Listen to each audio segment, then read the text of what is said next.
वारदात के समय ट्रेनी महिला की चीख किसी को सुनाई क्यों नहीं पड़ी? पॉलीग्राफी टेस्ट में आरोपी संजय ने ऐसे कौन से खुलासे किए हैं जिसे लेकर सीबीआई को तुरंत प्रिंसिपल संदीप का दोबारा फिर से पॉलीग्राफी टेस्ट करना पड़ा है? आखिर असली कातिल को बचाने के लिए कौन कर रहा है संजय को मारने का प्लान तैयार? संजय को जेल में मटन क्यों दिया जा रहा है? सीबीआई के किस सवाल से पूरी तरह पसीने में भीग गया संजय? आखिर संजय के फोन में ऑडियो क्लिप के अलावा आखिर वह क्या मिला है जिसे लेकर पूरा भारत सतर्क हो गया है? कपड़े, अंडरगारमेंट्स और सैंडल को अभी तक सीबीआई ने बेहद संभाल कर क्यों रखा है? पीड़ित महिला के दाह संस्कार को लेकर कौन से नए खुलासे हुए हैं? सब कुछ जानेंगे विस्तार से। लेकिन आगे बढ़ने से पहले आप सभी के लाइक और कमेंट के लिए शुक्रिया। इस वीडियो के लिए एम करते हैं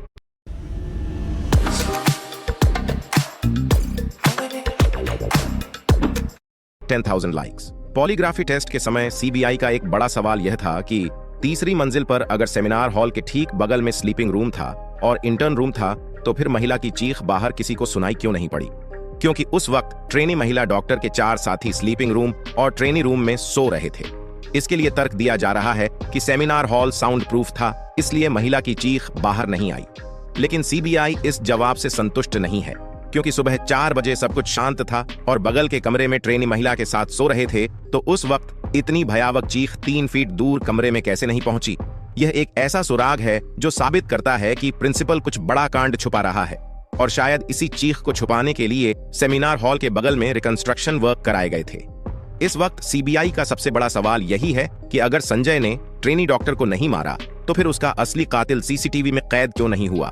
यही वजह है कि प्रिंसिपल संदीप का दोबारा पॉलीग्राफी टेस्ट शुरू हो चुका है, ताकि पता लग सके कि संदीप और संजय के अलावा इस केस में और कौन कौन शामिल थे।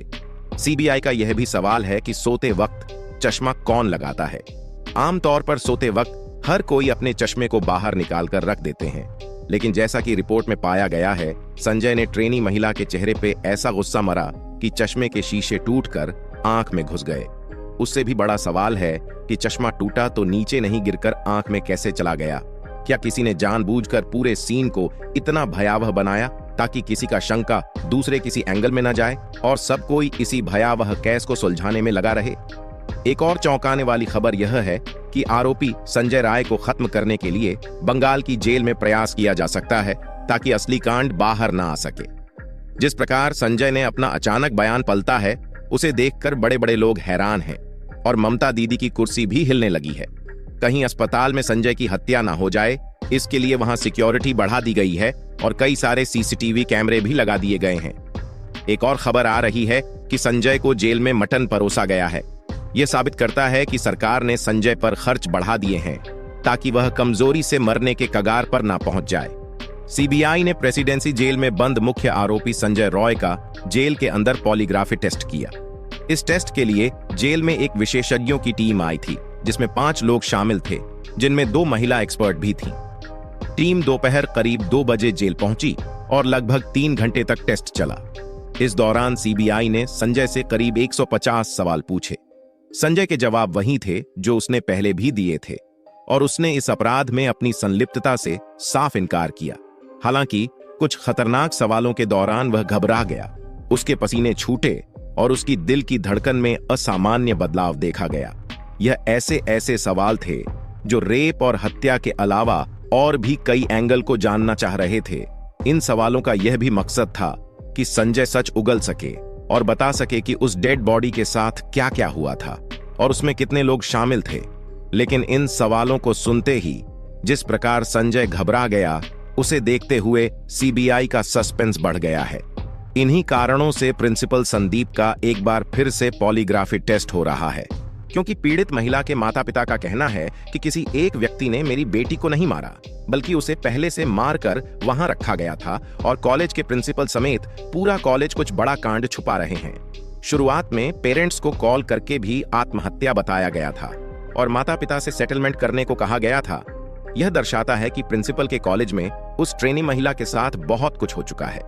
सीबीआई सूत्रों के मुताबिक संजय ने कहा कि जब उसने डॉक्टर को देखा तो वह पहले ही मर चुकी थी और डर के मारे वह सेमिनार हॉल से भाग गया। संजय का यह नया बयान पूरे सीबीआई को फिर से हिला डाला है, जिसे लेकर सीबीआई का आज भी वही सवाल था कि सेमिनार हॉल के अंदर झांकने और भागने में तुम्हें 35 मिनट क्यों लग गए?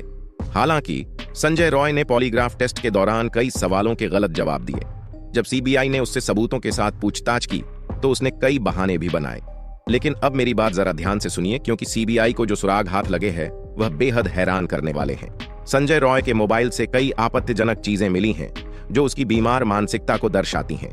संजय रॉय के मोबाइल से बहुत सारे पोर्न वीडियो मिले हैं। ये कोई सामान्य पोर्न वीडियो नहीं है, बल्कि इंसेस्ट पोर्न वीडियो है, जिसमें परिवार के सदस्यों को यौन गतिविधियों में लिप्त देखा जा सकता है। मोबाइल से बरामद ऐसे ही वीडियो की वजह से सीबीआई की टीम ने संजय रॉय का साइकोलॉजिकल टेस्ट करवाया था। इसे लेकर देश में भी चर्चा तेज हो गई है कि क्या पोर्न देखने के कारण बलात्कार के केस बढ़ गए हैं, क्योंकि ममता दीदी की चिट्ठी के अनुसार देश में हर दिन 90 बलात्कार केस रिपोर्ट किए जा रहे हैं। संजय रॉय के मोबाइल से एक ऑडियो भी मिला है। यह ऑडियो संजय रॉय और कोलकाता पुलिस की एक महिला एएसआई के बीच बातचीत का है, जिनसे वह संभवतः अश्लील बातें कर रहा था। इस ऑडियो में हालांकि संजय महिला को दीदी कह रहा है, लेकिन वह बेहद गंदी और भद्दी बातें कर रहा है, जिससे उसकी मंशा साफ समझ आ रही है। कोलकाता पुलिस की महिला पुलिस